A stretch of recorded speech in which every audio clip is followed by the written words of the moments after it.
Good morning. Welcome once again. This is our Wheel and Anchor webinar on our trip next year. Twice we're going to be going to Greece, island hopping, checking out these amazing islands. I will first of all say a few words about Wheel and Anchor and who we are for those members who are new to us. We are a Canadian community of travelers.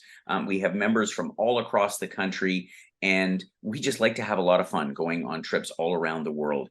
And part of why we have fun is because there is a certain sense of like-mindedness to everyone. We have a similar way of, exploring and getting to know the world, and we're polite, we're courteous, but as I say, at the same time, we like to have fun. We like to connect with people locally, as well as people that we're traveling with. And so many new friends and companionships and have been made out of Wheel and Anchor trips. And that's really what we set out to do when we started all of this. Obviously, we want to make sure that you become well-traveled. And of course, many of our members, many of you are already very well-traveled.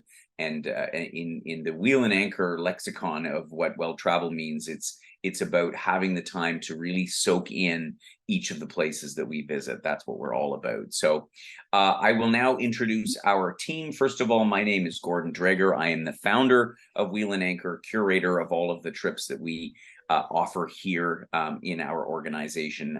And I am blessed to have such an amazing team of people, in particular, those that you will most likely come in contact with. Paula Zarnik, our senior trip specialist, and Barb Kolmegis, our trip specialist. These are the two women who answer all your questions. And you have a lot of questions, and to make sure that you have all the info that you need to consider joining us on the trip. And particularly, I want to give a warm welcome today this morning to Giannis Tiamos from Crete. Good morning. It's nice to see you again. Good morning. Nice to see you all. So, Giannis, you're in Chania in Crete. Is that correct? Correct. Yeah. Exactly. In the best place of Crete. Yeah, the best place in Crete, starting point of our trip. And Giannis, of course, is the one who coordinates a lot of the details on the ground for us. And together, he and I have put together this amazing trip that we're going to share with you about in just a moment. So we are going to take you on a tour along through the islands of the Aegean Sea, belonging to Greece, at least a few of them. I think it would take a lifetime to explore them all. You will get a sense of where we're headed next year in May and August. So let's jump right into the program, starting off with the classic photo of Greece with white buildings and blue roofs and just incredible scenery. The program, to give you the overview, will begin and end in Athens, obviously the capital of Greece, on the mainland, where we'll fly into and immediately take a connecting flight down to Chania. I know that some of our members this year have flown into Athens a day or two early and are then taking this little island hopper flight down. But for all intents and purposes, we begin in Chania and we'll spend the first 4 nights in Crete, where we'll explore this really incredible, very historic and scenic island. We'll then head over to Heraklion for a night before we then go by local transportation, the hydrofoils, the ferries that connect all of these islands in Greece. We'll start off in Santorini for a few nights. This is probably one of, if not the most famous, one of the most famous Greek islands. And then we'll head into some of the lesser known ones that offer such an interesting insight into the Greece that is, at least for North American travelers, a bit more off the beaten track. So we'll visit Naxos, where we'll stay for a couple of days. Also the neighboring island of Paros, and finally Syros, before returning for a final night in Athens. So, Giannis, let's go. Let's tell our wonderful Wheel and Anchor members all about what to expect. As I say, our first stop is Chania, and Chania is the second largest town, or it's not really a city, right? How would you describe Chania? Actually, Crete is the largest island of Greece, and we have 4 major cities. We call them cities. We're talking about the population of 50 to 60,000 people in the city center, and in the whole region, we have approximately 170,000. And Chania is known, it says right here in the caption, known for cultural landmarks. Yep. Obviously, as well, you have this amazing beauty because you see these high mountains that are the basically the backbone of the island of Crete. What are the kinds of things that we're going to explore and see while we spend a few days in Chania?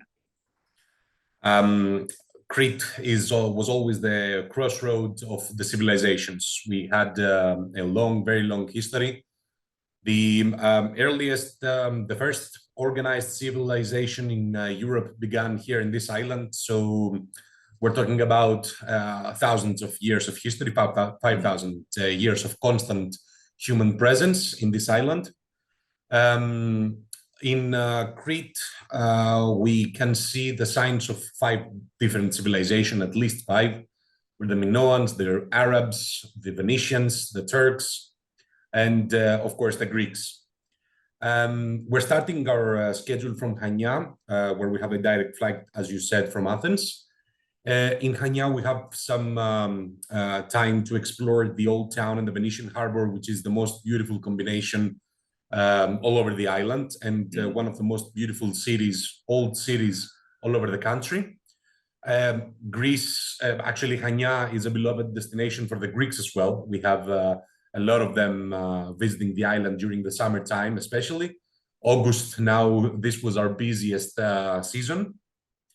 And it's also good because the time we're planning our trip, there's not so many crowds, and avoiding these crowds is always the best. Yeah, and it's not so because hot as well. yeah, exactly. The temperature is very pleasant, especially for us that we're experiencing a summer of 35, 38 degrees during July and August. May and September, the temperature is more pleasant, like 28, 32. So it's totally fine. It lets you explore the whole thing without being out during very hot days and make generally an unpleasant environment. Anyway, in Chania, we start with this walk. We have a walking tour of the old town of the Venetian harbor. As you can see here in the screen that Gordon shares, this is one of our most famous landmarks, a sign of the Ottoman civilization, the mosque in the very center of the Venetian harbor. A lot of buildings, the lighthouse of Chania. In the previous picture, you saw the dry docks, the Venetian dry docks. So there's generally a lot to explore in the old town, get even lost in the small alleys, the narrow alleys, and the flower-decorated neighborhoods. They're beautiful. Actually, I really love this place, and I cannot express with words what you're feeling when you're coming to Chania. Yeah, it's super colorful. The markets, yeah, lots of amazing things to see. But Chania is also a great base for exploring other parts of Crete, particularly Western Crete. And I understand we're going to go. There's some peninsulas that stick off That's of the correct. coast of Western Crete. One of them is Apokoronas.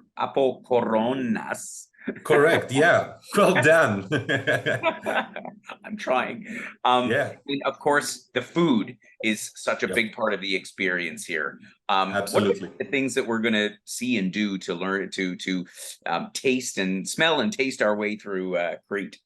Yeah. While you are in an island, Crete is giving you the sense that you are in the mainland too, because these high mountains are creating a very special terrain, and the mainland of Crete, and especially Chania, and this particular region you mentioned, Apokoronas, is one of the most green and beautiful parts of the Cretan mainland.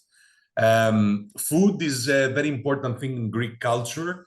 Mediterranean diet, as you know, Cretan diet, Cretan cuisine with a lot of delicacies of where to start from. Olive oil, of course. Yeah.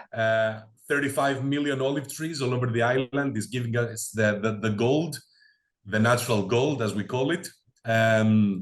Olive oil.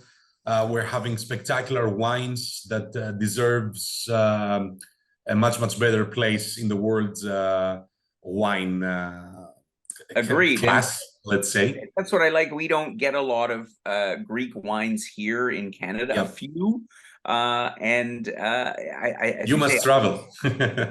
well, well, they deserve a place on our dinner table as well. And this is the beauty Correct. of going is that you'll try stuff that you haven't tried before. Yeah, And I guess the other drink that's big there is raki. Is that correct. right? Yes, and in Hanya we call it particularly tsikoudia, so it's a more difficult name, but raki is a Turkish name. Exactly. Raki is Turkish. Yeah, And yep. yeah, it's sort of an affectionate term for it, but it's like Mm-hmm. a fairly strong brandy that is made Mm-hmm. from the It's various. like the Italian grappa or zivania from Cyprus. It's coming from the grapes. Distillation process, of course, double distillation, similar to tsipuro, which is also well-known spirit of Greece, or maybe ouzo, but without anise. But without anise, exactly. Yeah, Yeah. it's a unique flavor, particularly in Crete. And Mm-hmm. again, it's part of rounding out this sort of culinary experience that we have. We've designed the program with Yanis so that there is, we'll definitely be out exploring. We'll be doing some great eating and drinking of some of the local specialties, but there's also time to just enjoy and relax into, the sunsets are beautiful here from the harbor. So Yep. and there's some markets that I guess are around. So there's lots that folks can do kind of on their own, right? Mm-hmm. Absolutely, because we're having central hotels in all destinations, so people are able to walk around the area and explore themselves. So it's going to be a very nice experience to go to the old town and the Venetian harbor. A lot of souvenir shops, a lot of leather shops, local products to buy, very beautiful restaurants to dine, or it's a lot of things that someone can do alone. 3 days in Chania, it's nothing, but it's enough to get a very, very good taste of what Crete means, and that's what exactly we're trying to do, to give you Exactly. the best idea of our culture, our people, our food, the mainland, the natural beauties, the beautiful monuments, and all the uh, specific things that creates the Cretan people. Yeah, absolutely. And as distinct from the mainland people, and you'll get to learn a lot about those distinctions and the history that created all of this. So Right. after our first few days in Chania, we're going to head now to the towards the eastern side of the island, towards Heraklion, which is Mhm. I guess the capital city of Yes, Crete. it Is that is. right? Yeah. Mhm. On the way, though, we stop here at Knossos, and this is a Mhm. particularly important site. I guess it's a UNESCO site as well. Uh, Yes, and and it's yeah. what is we've heard of Knossos. What is the key significance of it? Knossos is the very center of the Minoan civilization. The Minoans, the Cretans, the original Cretans, created this civilization 5,000 years ago. We have three Minoan periods. Knossos was the largest city, was the king's landing, and the ruins of the palace of Knossos are in a very good condition. As you can see, this picture Yeah. is giving us a very, very good sense of the palace, the colors of the area over there, the stones, and also the archaeologist who excavated and discovered Knossos is giving us a lot of details of how this city used to work. Where was this? Where was that? Where was the throne? There's even a throne today there to see. And in a combination of the Archaeological Museum of Heraklion, we'll see all the findings and the exhibits there that telling us the actual story, as the Disc of Festus, for example, one of the most important archaeological excavations ever. And yeah, Knossos is a bliss. Knossos is the must see of Crete, amongst a long Yeah. list of things that you must see. We'll spend the evening in Heraklion, and it'll be sort of a relaxing evening. We'll have a lovely dinner out in this great city. You'll get to enjoy the harbor. It's a very picturesque town. The following day, we'll embark, I guess, on a hydrofoil to get us up to Santorini. Is that right? Yeah, that's correct. Yeah. And so this is one of the things that's quite unique about our trip, is the fact that, this isn't a Greek cruise, but of course we have to cruise to get from one island to the next. I know that some of our members have the question, ooh, what are the seas going to be like? Is it going to be rough when we cross over? Because it's a couple of hours journey between Crete and Santorini, is it not? It's just 2 hours, yes. Yeah. And these ferries are quite new. The company that operates the trips throughout our islands, it's the safest and the most famous company among the Aegean islands. It connects a lot of them, and generally in May and September we have smooth weathers. We don't have in Crete we have a light winter, but sometimes it's windy, especially out at the Aegean. Although whatever it is, we'll adjust on the spot, and if any necessary actions will be taken, of course, we'll take care of you. Exactly. But yeah, so for those who experience motion sickness anywhere, having the appropriate medication or thing is always a good idea whenever there's boats involved. But I have no doubt that Yanis will take great care of us. We're going to stay in Santorini. Well, as you can see, the settlements in Santorini are largely high up in the hills. Tell us a little bit about where we're staying in Santorini. And what we're going to sort of see over the couple of days that we're there. Santorini, to start with Santorini, we have to say that it is the most unique island. Even me, that I'm coming from Crete, I can say that. It is a very unique beauty because of the caldera, because of the black volcanic soils, because of the beautiful architecture of Santorini, how it's built. These beautiful churches with the blue domes and blue and white setting in general. The narrow streets of Santorini, we're going to stay in Fira, which is the capital of the island.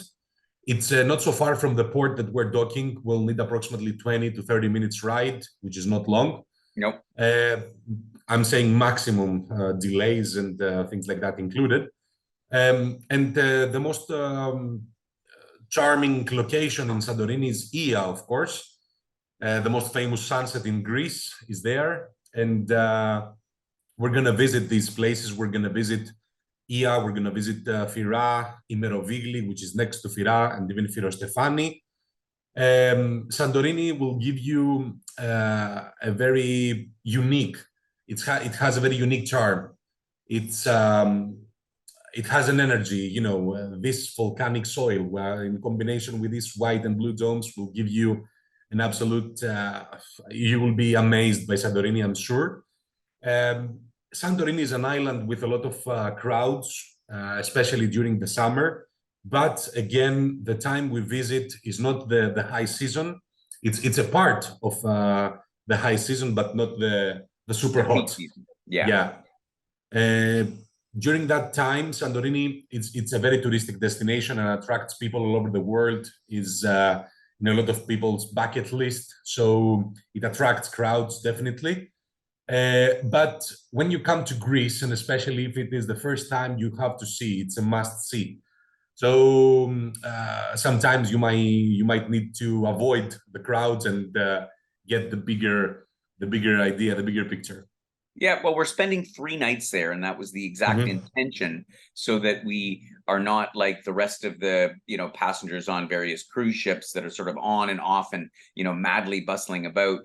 A lot of them will leave by later in the afternoon and the early evening, and that will allow us to really experience on 3 successive evenings Santorini in all its glory. And so, as you mentioned, you're going to take us on a half-day tour around the island that we're going to sort of see some of the key highlights. But we've got basically a whole day and a half for folks to be able to go and explore some of the parts of Santorini on their own. How is that going to work in terms of what, how are people going to get around? I understand that there's, like a local bus system, but you can also walk to different places. How do you envision that we're going to enjoy this time to soak it all in, sort of on our own, at our own pace. Since we are staying in Fira, you can always walk in the places like Imerovigli and Firostefani. This is a fairly large area to walk and explore by yourself, and it's not require any type of transportation. Exactly. But if you want to see, if you want to see more of the island, in this half-day tour, where what is included in the package, you're going to see the highlights. There's always more to explore. Lots. A lot of people are doing a sunset cruise in Santorini, which is a very nice experience. You see the black beach, the red beach, the hot springs, because right opposite Santorini, it's Thirassia, where's the volcano. And also at the end of the cruise, you're enjoying a very unique sunset from the sea. You're seeing the sun diving into the sea. So that's a very unique part. It's not so expensive experience. I mean, you can always book that in advance or on the spot, whatever you like. Exactly. And so we obviously give you the overall program, and then the beauty of it is that our members often have different expectations or desires, and so we always encourage to sort of check out what are the things that might interest you. There's any number of historical sites. There may be just wandering around the streets and markets and shops, or sampling some of the wine. They even produce wine locally in Santorini. Yes, winemakers, Santorini, very famous. Akrotiri excavation is also very famous. Anyway, the local host and us will be there for you to we'll provide you all the suggestions and things to do to maximize your experience in Santorini. So as we mentioned, wine, food, with incredible views in kind of every direction. And you mentioned as well the boat cruise to the caldera, that is a possibility as well, right? Correct. Yes. And the caldera is immediately opposite from Santorini itself. I think it's a separate island. It's called caldera. It's caldera. Caldera. Yeah, the cliffs. It's exactly the cliffs. Is where it's on the very top of the cliffs. The cliffs the town is built. Yeah, exactly. So it's exactly what you see in this picture. It's exactly what you see in the picture, and when you look at the picture, you think, I need to go there, and that's that's what this is all about. So 3 nights in Santorini will give you a really good flavor feeling of the island. We will then head again by hydrofoil up to another island that is beautiful in its own way, but obviously not as famous as the Santorini. Tell us about Naxos. Naxos, what can I say? It's this island is a totally different thing. We're thinking that the Aegean islands are more or less all the same. No, it's wrong. Every single island have particular things to show you, particular things to explore, and very unique areas and places to visit. Naxos first is a big island. It's one of the largest islands of the Cyclades. The Temple of Apollo is the highlight with this portara, how it's called, is the high door, the door of the Temple of Apollo. It's right next to the port, in walkable distance from the hotel. We're seeing that anyway during the tour, but every island, you need to have in mind that they're having a center, which is called Hora. Hora in Greek means country, nothing to do with the city center. But anyway, we call it Hora. Naxos has a beautiful Hora. It's all these beautiful houses you see, the white and blue houses again. On the very top of the hill, it's an old monastery of some nuns called Ursulines, and it has a very, very special cafe there that you can enjoy the panoramic view of the whole Hora and enjoy an aperol or a wine during sunset. Is a beautiful, beautiful setting. It's a beautiful. Yeah. Naxos also has a lot of beautiful villages like Chalki or Apiranthos. These are in the mainland of Naxos. And this is something that you cannot find in the most Cycladic islands, big villages in the mainland. Naxos is large, and that's why they're having different settlements. Exactly. And so once again, getting around Naxos for those that want to get off and explore other parts of the island, how does that look? Because we also have a day trip to explore on our own. There are a lot of day tours that you can get. For example, the Philoti, Chalki, and Apiranthos villages is a very nice day tour to do, 6-7 hours. You can explore by your own if you want to rent a car or a scooter. Otherwise, there are day tours. There are private tours that we can arrange for those places. And also, don't forget to include one of the beautiful beaches of the island, Agathopes, and it's a very large coast. Agios Prokopios is very close to the place we're staying, one of the most beautiful beaches of Naxos. And also there is a very, very large coastline with beautiful beaches that you can explore beyond Agios Prokopios, not far from the city center. It's 20 minutes, 30 minutes by car, and it's a wonderful day to relax and dedicate it to your leisure. Exactly. So a lot of different options here. We find that some folks just like to wander and explore some of the beaches. It is very much at the beginning of June and in early September, great time because the beaches are not. They're definitely going to be people around, but not as packed as in the peak season of August and September, of July and August, excuse me. And so there's tons of places to walk, to enjoy everything that the Naxos has to offer. But we're also going to spend a day on the neighboring island of Paros. And in fact, we're here for a full day. You will never get enough of this turquoise blue water paired up with the whitewashed houses. It's breathtaking at every turn. Paros has its own sort of character and charm to it. Yeah, absolutely. Paros is similar to Naxos, a very beautiful island again with this beautiful port, the Turkish waters, as you said. During our day tour in Paros, we'll see most of it because in Paros is not like Naxos with a lot of villages in the mainland. Paros is more or less Nausa and Parikia, Lefkes, where we're going to visit this small village. It's a tour that you will have time to explore yourself and also see things with a local guide that he will be able to explain you everything about the local culture, the history, and the specific areas that we're visiting, like Lefkes, like Parikia, like Nausa. Before we board the ship again to return back to Naxos, you will have time to explore by yourself and stroll a little bit around the beautiful alleys of Nausa. And Parikia. So yeah, Paros it's going to be a very, very nice day trip. 7 p.m. you will be back in Naxos. That gives you time to explore in the night or get rest and get ready for the next day.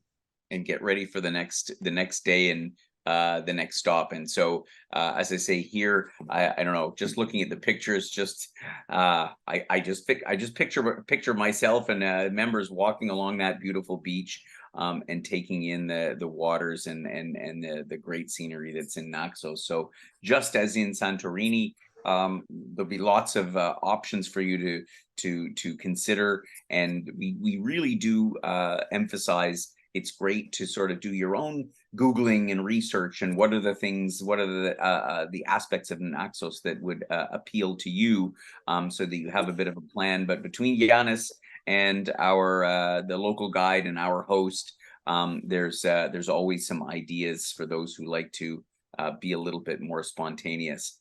From Naxos, once again, we embark on a local Greek ferry, a hydrofoil, and here we're now going up to Syros. So if Naxos is even lesser known as far as tourism and travel is concerned, Syros is even one more step, a little bit more off the beaten path, but that's what makes it special.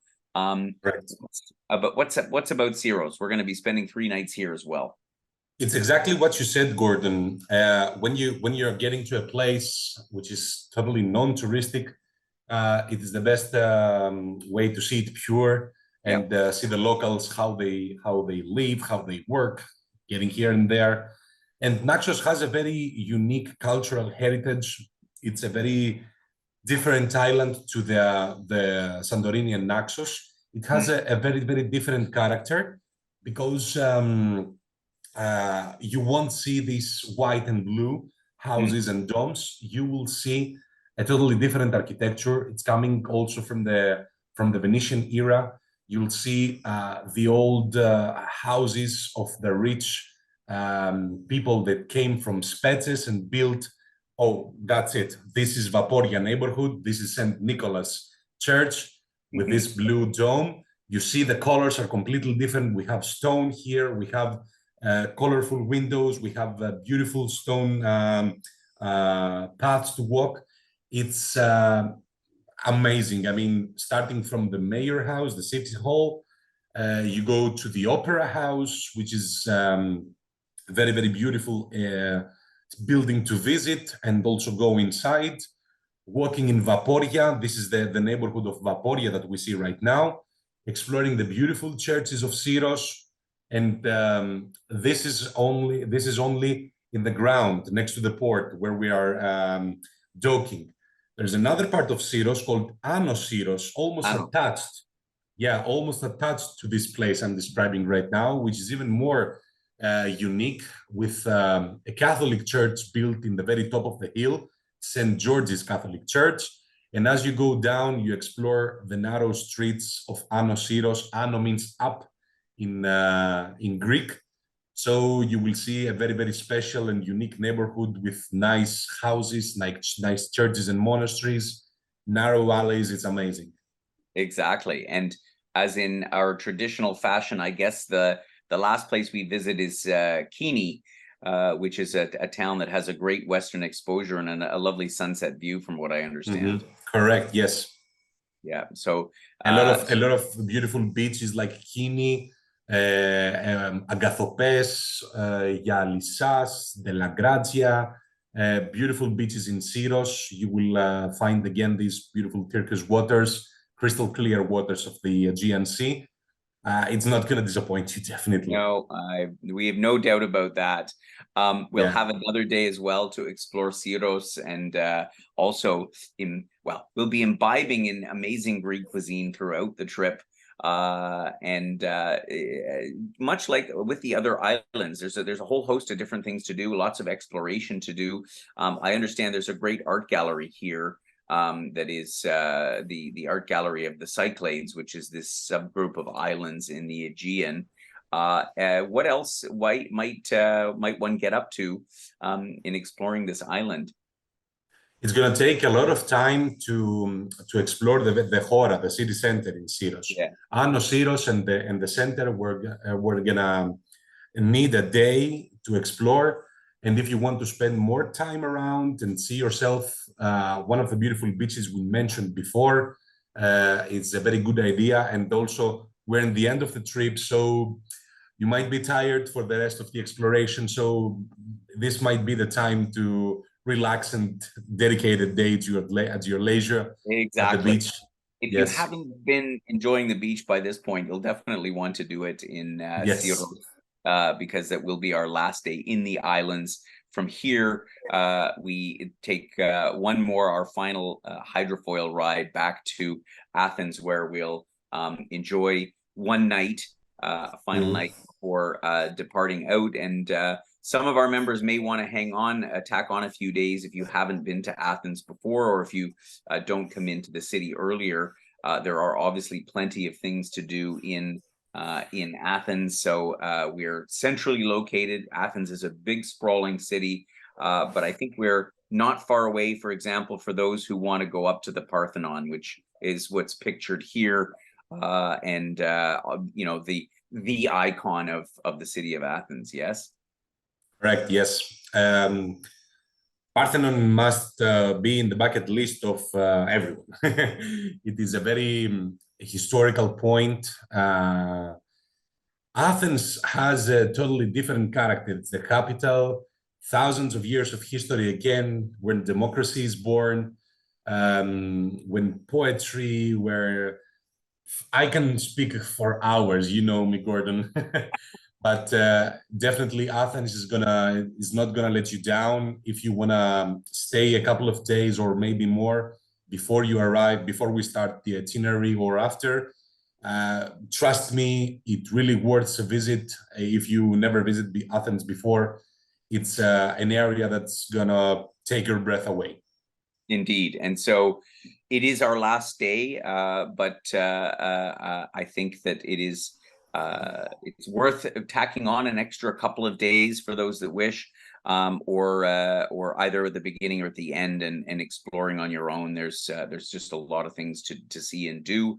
And as with this year, we've linked our island hopping in Greece program together with our Turkish Mediterranean yacht program, which will take us from Istanbul down to the south coast. We just introduced that about a week ago. So if you missed the webinar on that, you can find the replay, and that will follow the September program. So if you're interested in doing both, and I know we had a number of members this year that wanted to do Greece and Turkey in one go, the September version of our program here of Greece will be followed by Turkey. So I'll just cover off a couple of the logistics. Of course, everything in the program itinerary, as always, this program being offered next year, May 28th to June 12th and August 29th to September 13th. The latter program, as I mentioned, being combinable with Turkey. Pricing here that you can see, and we have quite a good rate for those seeking a single room, although there are somewhat limited number of single rooms in these hotels that we've chosen together with Janice. So please do keep that in mind. And without going into the line by line through all of this, of course, we have some terrific hotels picked out. All of the ferry hydrofoil tickets are in there, guides that are all wonderful in English speaking, your wheel and anchor host, and so everything that's you need is on the ground. And for those who aren't familiar with our approach to touring, we generally have 2 meals a day, breakfast at the hotel, and then either a lunch or a dinner, which is often accompanied with a wine tasting or accompanied with some other experience. And so this enables you to go and either have another big meal, or in most cases it's another small meal, because we feed you well in Greece. I don't think anybody would go home hungry, but more likely to go on a diet. So we won't disappoint you. Yeah, we know that for sure. And so airfare and insurance are the only add-ons here that, of course, we can help facilitate for you. We just given some indicative pricing for airfare. Obviously, May is now bookable. And is pretty much falling into these ranges, maybe a little bit less. Airfares are very volatile these days. For those interested in September, we have to wait a little longer until 11 months prior to be able to arrange that. We've also been able to offer a little bit of an early booking bonus for those who sign up right away. This trip did sell quite quickly this year, or it sold last year for this upcoming September, and that's why we put on 2 trips, because to find the types of places that Yanis has been able to secure for us, we need to book a long time in advance, but we get a bit of a break, and we pass that on to you. So take that into consideration. And before we take questions, of course, if you have any subsequent to the webinar, as always, drop Paula or Barb a note, ideally by email. And if they don't have the answer to the question right off the bat, then they'll get in touch with either myself or our operations team, or of course Yanis, to make sure that you get all your questions answered. On that note, Paula, I see a few questions have popped in. Yes, we've got a question here with regards to the weather at this time of year, Gordon. Yep, perfect. Yanis, you touched on it briefly. Yep. The weather is warm, but let's be maybe a bit more specific in terms of, and in this day and age, as we all know, weather is super unpredictable. But what do you think average temperatures are like? How much rain is likely? I think not much at this time of the year. And to be honest, yeah. Go ahead. No rain. the raining season ends in approximately middle of April. So by the end of May, hopefully we're not getting rain in either September. Rain, it starts from November again. Our light winter goes from November to March. Generally, what I will tell you, it's for all destinations we're visiting, both including Athens and the islands and Crete. Generally, the temperature in May and September during the night is approximately 24 to 28 degrees. And during the day, it goes from 27 to 30. Maybe the hottest will be 32 degrees. It's generally a pleasant temperature that lets you explore without being burned by the heat, summer heat, and neither you cold, of course. So I think we chose wisely these season of the year because we have the most pleasant weather that you can find, and it's more have a good chance that we avoid rainfall and any other kind of weird weather phenomena.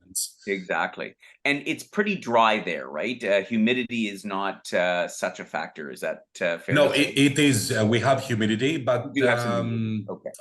In a very affordable level. Some nights we might have a lot of humidity. We're in an island. We're surrounded by sea, you know. But no, it's definitely not disturbing you of walk or go down to the restaurant and eat. No, it's pleasant. Exactly. And so it's when we say humidity, it's not like going to like the tropical rainforest in the tropical exactly. belt. It's not like that. You're not immediately in a lather, but it's so it's drier than that, but it's so it's Mediterranean climate. It's exactly. And the sea temperature is obviously an important question while we're on that. What's the bathing like? To be honest, the sea temperature always depending on the previous winter. For example, we had a very light winter this year, and the seas, even the coldest seas in Crete were warm this year.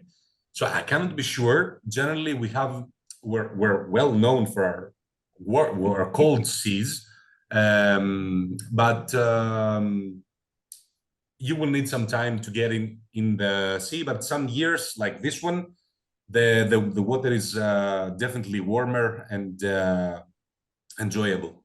So average temperature of the waters, it depends on the place again. I'm not. Of course, it's the some of the islands like Santorini is different than Crete, where I think the water is generally a bit cooler. And yes, correct. And especially South Crete, for example. South Crete is totally different to the North Crete. Exactly. And so let's put it this way, it's definitely swimmable. I mean, millions of people swim in the beaches of Greece every year, every summer. If you are somebody that really loves swimming and loves bathing at the beach, and is just a bit afraid of potentially cooler water, it's probably warmer in September than in the end of May, beginning of June, because it'll be obviously after the hot summer. So that's just one thing to keep in mind. Perfect. Thanks for jumping into that, because the sea temperature question followed. I also have another question related to this. The accommodations we're staying on, will they be equipped with air conditioning? Yes, of course, all of them. Perfect. And Terry's wondering if there are mosquitoes. Mosquitoes. We do have mosquitoes in Greece in general during the summer. It's not a big deal, to be honest, and especially we have the mosquitoes during the July and August, the hottest months. May and September, I cannot really say that there is a major problem with the mosquitoes, not even mentioned there is a problem. Of course, if someone is being disturbed by the mosquitoes, there are always ways with the right equipment to fight this war. my own experience in Greece as a Canadian, they don't hold a candle to Canadian mosquitoes. So I mean, we have a lot of mosquitoes in summertime. It's not anywhere nearly like that. They are around, but it's not like Canadian summer at all. However, it's a good idea to have some, mosquito repellent but it's not something that I've found that people really complain about, particularly coming from Canada. I don't, yeah, I was gonna say, in terms of humidity or mosquitoes, I don't even remember it neither existing, being someone who's normally in Ontario. So Exactly. it's that's minor. A couple other questions have come in here. Jackie's asking how she can receive more information about the itinerary. So Jackie, you can pop Barbara an email or give us a phone call. I can jot down your name as I'm saying this, and I can send it to you. So if we don't have your phone or email on file, reach out to us, but otherwise I will look you up and get that over to you. And how far in advance do members need to book extras, such as sunset cruises in Santorini? If you're wanting to do additional activities on your free days, that would be something likely can be done anytime in advance, but also in destination, I would think. Correct. Yep. Exactly. So you can do it locally and therefore decide based on how you feel and the weather and so on. So we have set it up so that there'll be options that are available more or less when during the trip. And whoever thinks whoever has something specific in the mind, the first destination we visit is Hania, so this is where I will be. So we always we can always have a briefing at the hotel on the day of arrival or the next couple of days, and we can arrange everything with your Will and Anchor host and me. Perfect. So then it asked here if we have Caldera View rooms in Santorini. I don't know exactly. I don't believe so, though. Do either of you know for certain? We don't know for certain, but for example, this year's hotels do not have a Caldera View. Yeah. Generally with the smaller boutique properties, they're not. That's correct. They're lower lying, so not necessarily an option. Mm-hmm. And Jackie's asking if it doesn't fill up well ahead of time. I'm not sure if you're referencing the trip. Just so members know, we already have booking requests since we released the itinerary over a week ago. So we're just over a third full for the May departure, and a couple bookings in the fall one as well. So this is a popular one, hence why we are offering it twice next year to increase capacity for those that really want to make sure they join us on this trip, which is great. Perfect. And to the question about extras, it's not an issue to wait until later to book those. If there's something extra special that you are thinking of or have in mind based on your own research of any of the islands, Santorini in particular, then by all means jump on that and book early. But for the most part, I think most of the things Yanis, correct me if I'm wrong, would be available closer to. We aren't in the peak season. If we were going in July and August, which I never would, then it would be a different matter. But in May, early June, and September, you're pretty safe. We're fine. Yeah, exactly. Perfect. I don't have any other questions that have come in, but for those members that are interested, Barb and I do have an additional information document which dives into a lot of extra information that we can share with you. Questions you probably didn't even know you had yet will be answered. So feel free to reach out to either of us to get that. Yeah, perfect. And the email information is there. Christina asked the question about the maximum number of participants on this trip. It is 18, if I'm not mistaken. So this falls into the category of one of our small group trips, as with most of our trips. And so I think this year we're going with 16 or 17. 19. This year we're going with 19. Yep. So there you go. So we got one more, but 18, 19, but we won't hit 20. Perfect. All right. Well, thank you everyone for joining us today for our webinar about the island hopping in Greece. I think it's a great trip, and we'll definitely share some experiences from our group that's heading there in just a couple of weeks. And thank you, Yanis, for taking the time to tune in all the way from the island of Crete, where we're excited to visit next year. It's always a pleasure to talk about my country and my job, Gordon. Indeed, indeed. And it's always a pleasure to create these great itineraries with you. So thanks again, everybody, and have yourselves a great rest of the day and a wonderful long weekend here coming up in Canada. Bye-bye for now.